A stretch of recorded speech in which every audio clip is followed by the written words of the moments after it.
Hello welcome back to my YouTube channel. അപ്പം ഞാൻ ഇന്നിവിടെ ഒരു മീൻകറീൻ്റെ റെസിപ്പി ആയിട്ടാട്ടോ വന്നിട്ടുള്ളത്. നല്ല അയിലക്കറിയാണേ. ഇന്ന് നമുക്ക് അയില മീനാണ് കിട്ടിയിട്ടുള്ളത്.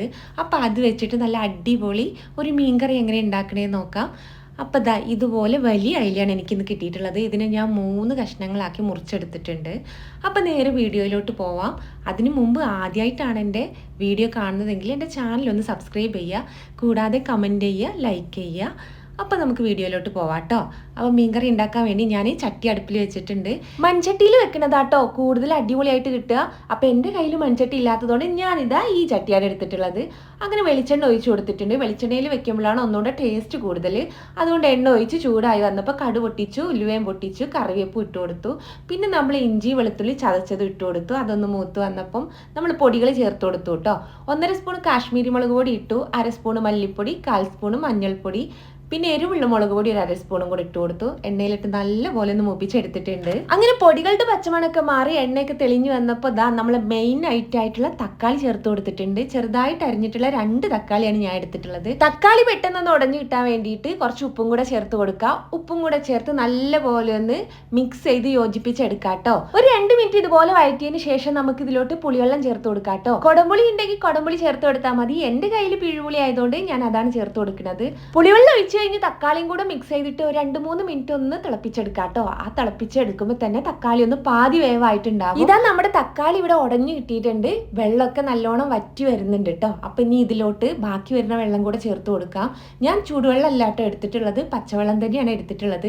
കുറേശ്ശെ വെള്ളം ഒഴിച്ചിട്ട് ഒന്ന് മിക്സ് ചെയ്ത് കൊടുക്കാം കേട്ടോ. ആവശ്യത്തിന് പിന്നെ വെള്ളം ഒഴിച്ചു കൊടുക്കാം. എനിക്ക് കുറച്ച് ചാറ് അധികം വേണ്ടതുകൊണ്ട് നമ്മൾ കുറച്ചധികം വെള്ളം ചേർത്തിട്ടുണ്ട്.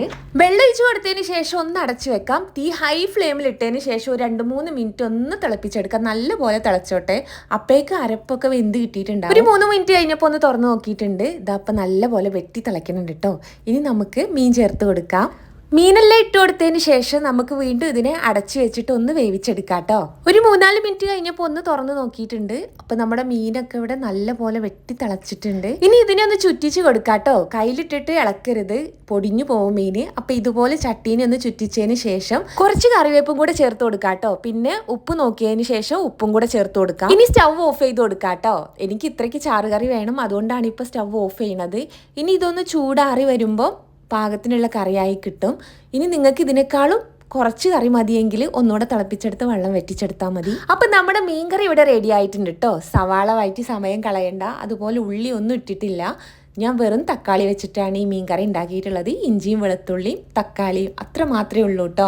അപ്പോൾ ഇതുപോലെ ഒന്ന് ഉണ്ടാക്കി നോക്കൊണ്ടു. നല്ല അടിപൊളി ടേസ്റ്റാണ്.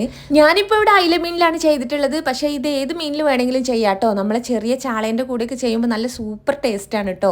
ഞാൻ ഇതുപോലെയാണ് ഇടയ്ക്കൊക്കെ ഉണ്ടാക്കി നോക്കാറ്. പിന്നെ ഈ ഒരു കറീൻ്റെ കൂടെ കപ്പ ഉണ്ടെങ്കിൽ പറയണ്ട, അടിപൊളി കോമ്പിനേഷനാണ്. കപ്പ ഇല്ലാത്തതുകൊണ്ട് തന്നെ ഇന്ന് ചോറിൻ്റെ കൂടെയാണ് കഴിക്കാൻ പോണത്. വൈകുന്നേരം പൊറാട്ട വാങ്ങിക്കാം. അപ്പോൾ ചോറിൻ്റെയും ചപ്പാത്തീൻ്റെയും പൊറാട്ടേൻ്റെയും ഒക്കെ കൂടെ ബെസ്റ്റ് കോമ്പിനേഷൻ ആട്ടോ. പിന്നെ ഞാൻ ആദ്യം പറഞ്ഞതുപോലെ എൻ്റെ വീഡിയോ ആദ്യമായിട്ട് കാണുന്നവരാണെങ്കിൽ ചാനൽ സബ്സ്ക്രൈബ് ചെയ്യുക, ലൈക്ക് ചെയ്യുക, കമൻറ്റ് ചെയ്യുക. അപ്പോൾ ഇന്നത്തെ വീഡിയോ ഇത്രയേ ഉള്ളൂ.